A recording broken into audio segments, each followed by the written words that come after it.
오랜 역사적 갈등과 문화적 경쟁 관계에 있던 한국과 일본. 하지만 최근 일본 사회에 불고 있는 변화의 바람이 심상치 않습니다. 한류 콘텐츠를 즐기는 것을 넘어 이제는 한글까지 배우는 일본인들이 늘고 있기 때문입니다. 혐한 정서가 여전히 존재하는 일본에서 어떻게 이런 변화가 일어나고 있을까요? 오늘은 한국 문화와 한글의 매력에 빠져 인생이 바뀐 한 일본 여성의 이야기를 통해 그 비밀을 파헤쳐 보겠습니다.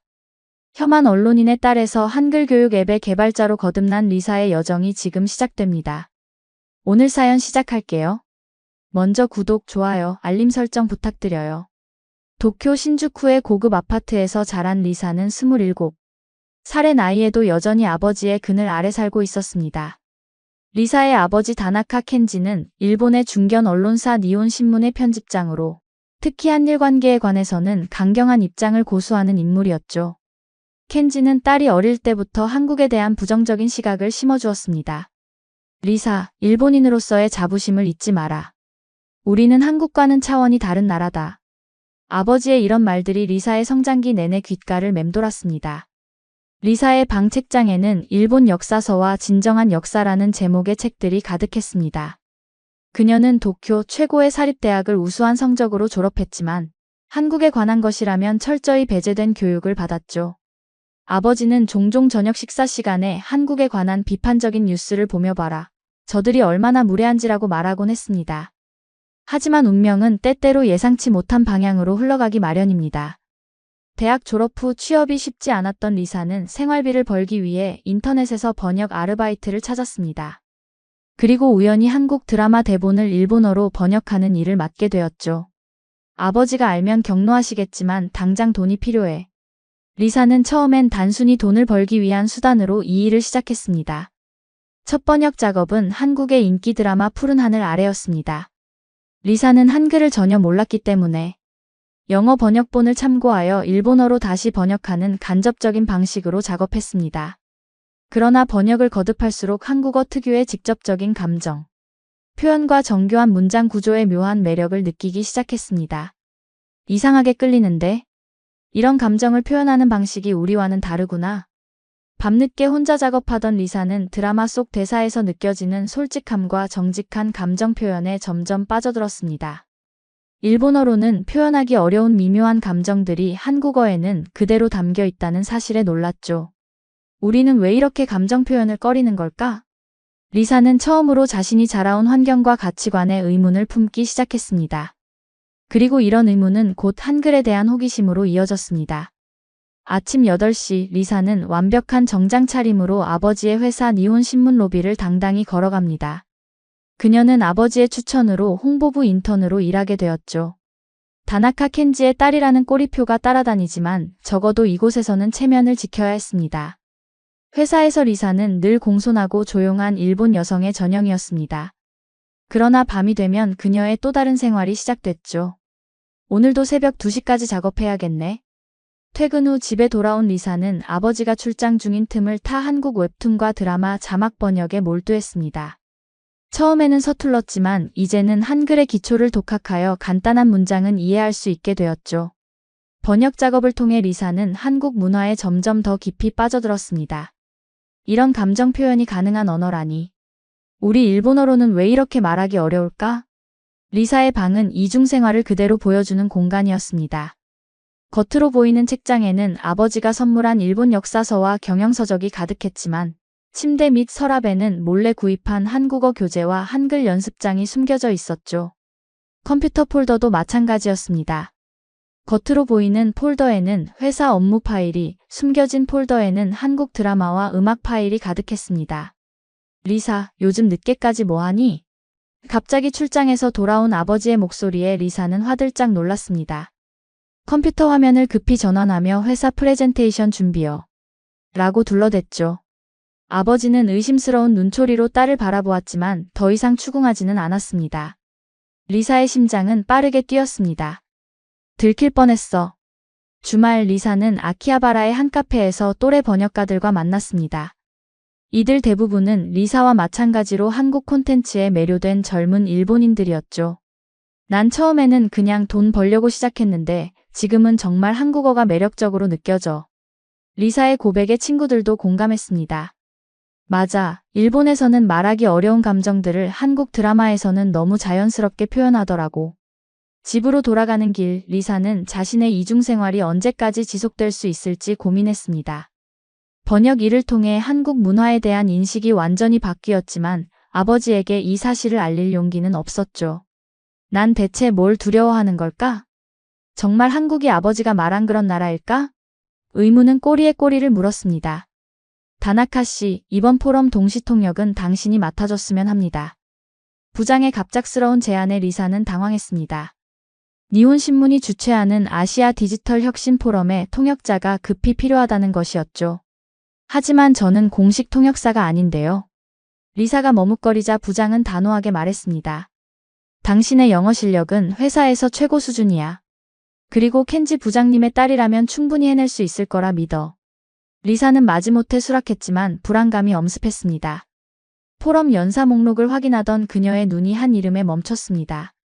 김민준 한국 소프트링크 대표이사. 그녀의 손이 떨렸습니다. 한국인 연사라니. 이건 운명의 장난인가?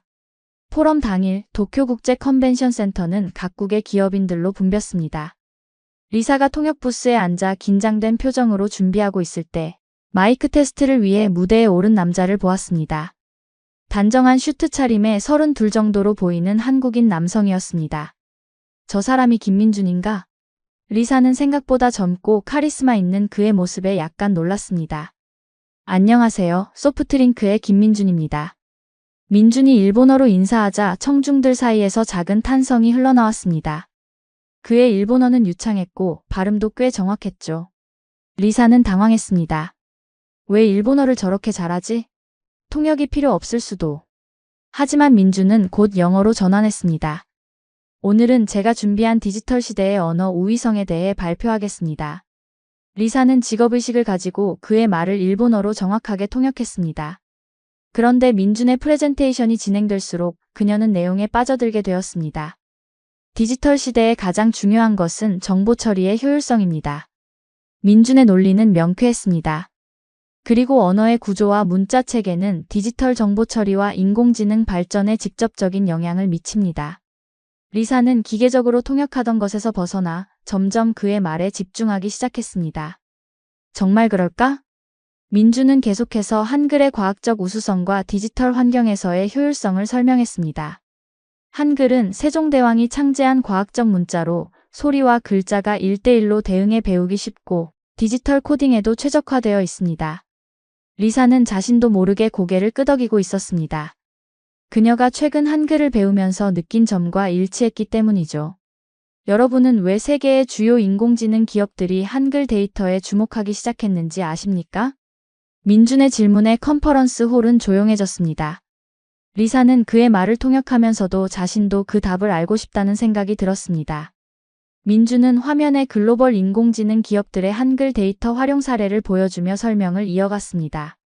한글은 발음과 표기가 일치하고 논리적 구조를 가지고 있어 기계학습에 이상적입니다.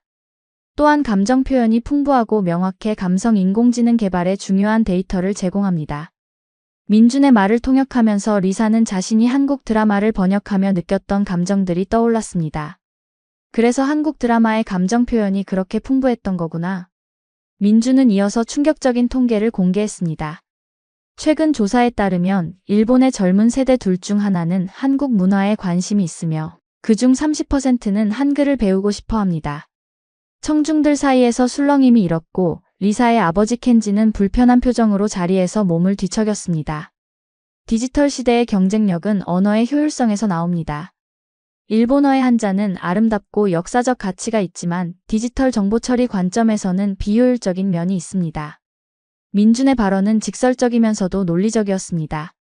리사는 통역하면서 자신의 목소리가 약간 떨리는 것을 느꼈습니다. 그녀는 민준의 말이 일리가 있다고 생각했지만 회장 안의 일본인들, 특히 아버지가 어떤 반응을 보일지 걱정됐습니다. 발표가 끝나고 질의응답 시간이 시작되었습니다. 몇몇 청중들이 민준의 주장에 반박하기 시작했습니다. 한자는 수천 년의 역사와 철학을 담고 있는 고귀한 문자 체계입니다. 그것을 단순히 효율성으로만 평가할 수 없습니다. 한 일본인 학자가 말했습니다. 민주는 침착하게 대답했습니다. 물론 맞는 말씀입니다. 한자의 문화적, 역사적 가치는 무엇과도 바꿀 수 없습니다. 제가 말씀드리는 것은 디지털 환경에서의 기능적 측면일 뿐입니다. 리사는 그의 외교적인 대응에 감탄했습니다. 논쟁에서도 감정적으로 대응하지 않고 논리를 유지하는구나. 질의응답이 진행될수록 민준의 지식과 대응 방식은 많은 청중의 마음을 사로잡았습니다. 청중들 중 젊은 일본인들은 열정적으로 질문을 이어갔고, 민준은 한국과 일본의 문화적 교류가 양국 모두에게 이익이 될 것이라고 강조했습니다. 우리는 서로의 장점을 배울 필요가 있습니다. 일본의 정밀함과 한국의 역동성이 만나면 아시아를 넘어 세계를 선도할 수 있습니다. 통역을 마치고 부스를 나온 리사는 복잡한 감정에 휩싸였습니다. 그녀는 지금까지 아버지에게서 들은 한국에 대한 이야기와 민준의 발표 내용 사이에서 큰 괴리를 느꼈습니다. 내가 지금까지 무엇을 두려워했던 걸까? 내가 알고 있던 한국은 진짜 한국이 아니었던 건가? 포럼이 끝난 후 민준의 발표 영상은 온라인에서 빠르게 확산되었습니다. 특히 일본 젊은 층 사이에서 한글의 디지털 우수성이라는 주제가 뜨거운 토론거리가 되었죠. 리사는 그 영상을 몰래 다시 보며 생각에 잠겼습니다. 정말 내가 알던 한국과는 다른데. 그녀는 민준의 주장이 단순한 국수주의가 아닌 과학적 근거를 바탕으로 한 논리적인 분석이라는 점에 감명받았습니다. 어느 날 아침 리사가 출근하려는 순간 아버지 켄지가 거실에서 그녀를 불렀습니다. 리사, 이것 좀 설명해 보겠니? 그의 목소리는 평소보다 차갑게 느껴졌습니다. 켄지는 태블릿을 들고 있었고 화면에는 포럼 영상의 댓글이 가득했습니다. 그 중에는 통역사가 다나카 켄지의 딸 아닌가요? 라는 댓글도 있었죠. 리사는 얼어붙었습니다. 아, 아버지, 그건. 그녀가 말을 더듬는 사이 켄지는 다른 창을 열었습니다. 그곳에는 리사가 번역한 한국 드라마 자막이 있었습니다. 이것도 네가 한 일이냐? 켄지의 목소리는 분노로 떨리고 있었습니다. 리사는 더 이상 숨길 수 없다는 것을 깨달았습니다. 네, 제가 했어요. 일을 위해 시작했지만 점점 한국 문화에 관심이 생겼어요. 켄지는 의자에 털썩 주저앉았습니다. 어떻게 내 딸이? 네가 무슨 짓을 한 건지 알고 있니? 우리 가문이 얼마나 망신을 당하게 될지. 그의 목소리에는 분노보다 실망감이 더 컸습니다. 리사는 처음으로 아버지에게 맞섰습니다. 아버지, 한국은 우리가 생각했던 것과 달라요. 제가 직접 겪고 배운 바로는. 그만. 켄지가 소리쳤습니다. 넌 세뇌당한 거야. 그들의 선전에 넘어간 거라고. 그는 격분해 있었습니다. 리사는 더 이상 아버지를 설득할 수 없다는 것을 깨달았습니다. 그녀는 조용히 말했습니다. 죄송해요, 아버지. 하지만 저는 제 눈으로 본 것을 믿어요. 다음 날 리사의 정체가 온라인에서 더 널리 알려졌습니다. 혐한 언론인의 딸이 한류 팬이라는 제목의 기사가 여러 매체에 실렸고 소셜미디어에서는 이 아이러니한 상황에 대한 논쟁이 뜨겁게 달아올랐습니다. 니혼신문의 이미지는 타격을 입었고 켄지는 한동안 회사에 나가지 못했습니다. 저녁 집으로 돌아온 리사는 현관에 놓인 여행 가방을 발견했습니다. 켄지가 차갑게 말했습니다. 네가 한국을 그렇게 좋아한다면 거기 가서 살아라. 더 이상 내 딸이 아니다. 리사는 눈물을 참으며 짐을 쌌습니다. 그녀의 가방 속에는 한글 교재와 번역해둔 한국 드라마 대본들이 들어있었습니다. 이제 어떻게 해야 하지? 인천국제공항에 도착한 리사는 모든 것이 낯설고 혼란스러웠습니다. 한국 드라마와 웹툰으로만 접하던 한국이 이제 현실이 되었죠. 정말 여기서 새 출발을 해야 하나? 리사는 공항 로비에 서서 잠시 망설였습니다. 하지만 돌아갈 곳은 없었습니다. 아버지는 그녀를 집에서 내쫓았고 일본 언론사들은 다나카 켄지의 배신자, 딸이라는 프레임으로 그녀를 다루고 있었으니까요. 호텔로 향하는 택시 안에서 리사의 휴대폰이 울렸습니다. 발신자 확인을 해보니 포럼에서 만났던 민준이었습니다. 다나카 씨, 한국에 오셨다고 들었습니다. 괜찮으신가요? 민준의 목소리는 진심 어린 걱정이 담겨 있었습니다. 리사는 잠시 망설이다가 상황을 간단히 설명했습니다. 아버지와 갈등이 있어서 당분간 한국에 머물기로 했어요. 민준은 다음날 리사를 만나자고 제안했습니다. 서울의 한 카페에서 만난 그들은 오랜 시간 이야기를 나눴습니다. 사실 저는 포럼 전부터 다나카 씨를 알고 있었어요. 민준의 고백에 리사는 놀랐습니다. 제가 예전에 번역한 한국 드라마 자막을 보고 감탄했거든요. 특히 감정을 표현하는 방식이 독특했어요. 리사는 당황했습니다. 어떻게 제가 번역한 줄 알았어요? 민준은 웃으며 설명했습니다. 번역가 커뮤니티가 생각보다 좁아요. 그리고 당신의 필명 하나코가 썼던 번역들이 항상 눈에 띄었죠. 리사는 얼굴이 빨개졌습니다. 그녀의 번역 실력이 인정받았다는 사실이 기뻤습니다. 민준은 리사에게 제안을 했습니다.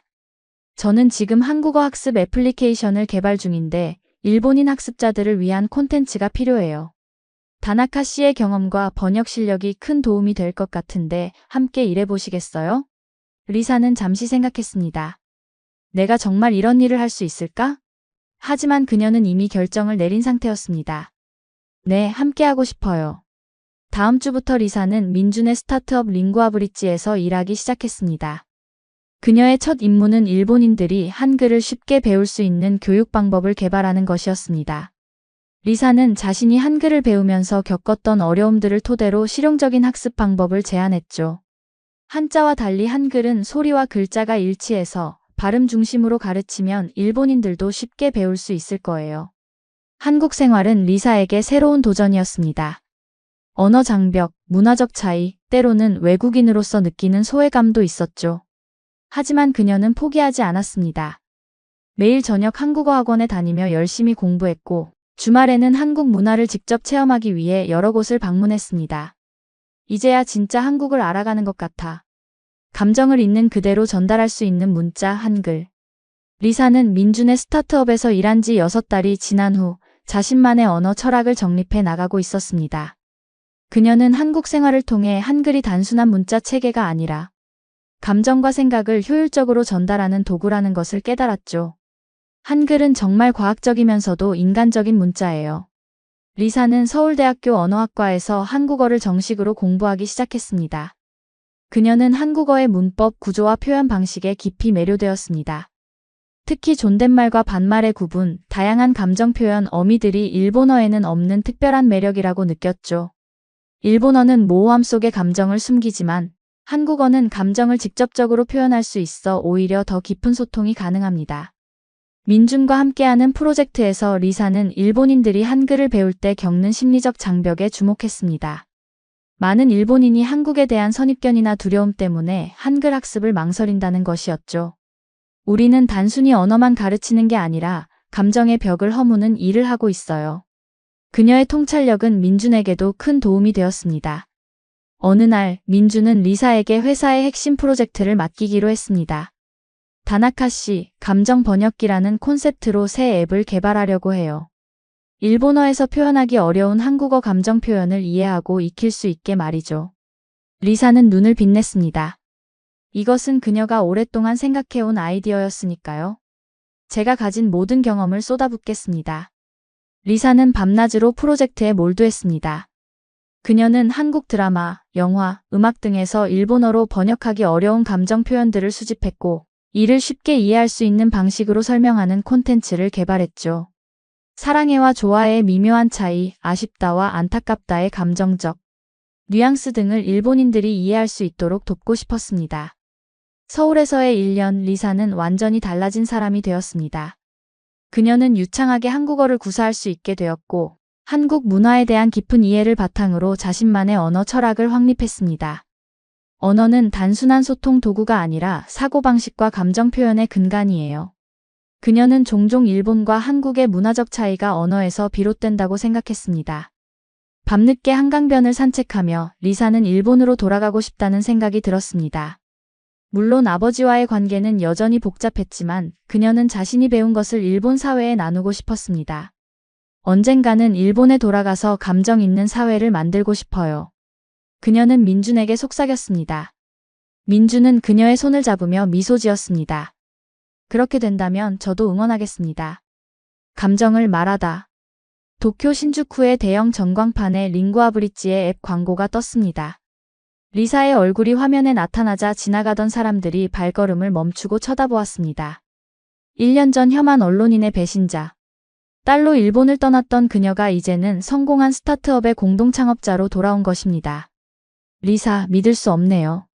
출시 첫날의 다운로드 수가 10만을 넘었어요. 민준이 흥분된 목소리로 전화했습니다.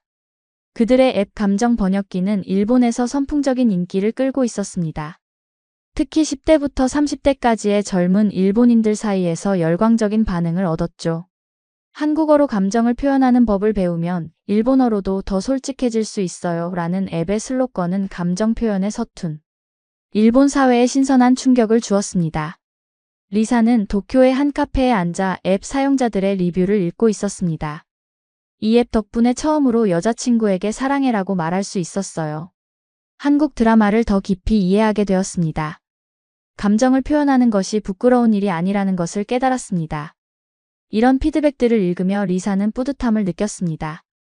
그녀가 꿈꾸던 감정 있는 사회를 향한 작은 변화가 시작된 것이었습니다. 하지만 모든 것이 순탄한 것은 아니었습니다. 일본 전통주의자들, 특히 아버지 켄지가 일하는 니혼 신문과 같은 보수 언론은 이 앱을 문화 침략이라고 비난했습니다. 일본의 정서를 파괴하는 위험한 트렌드라는 제목의 사설이 실리기도 했죠. 리사는 이런 비난에 대해 조용히 대응했습니다. 우리는 문화를 파괴하는 것이 아니라 서로의 문화에서 배우며 성장하는 방법을 제안하고 있을 뿐입니다. 도쿄에서의 앱 출시 행사가 끝난 후 리사는 오랜만에 아버지의 집을 찾아갔습니다. 그녀는 초인종을 누르기 전에 잠시 망설였습니다. 아버지가 여전히 화가 나 있을까?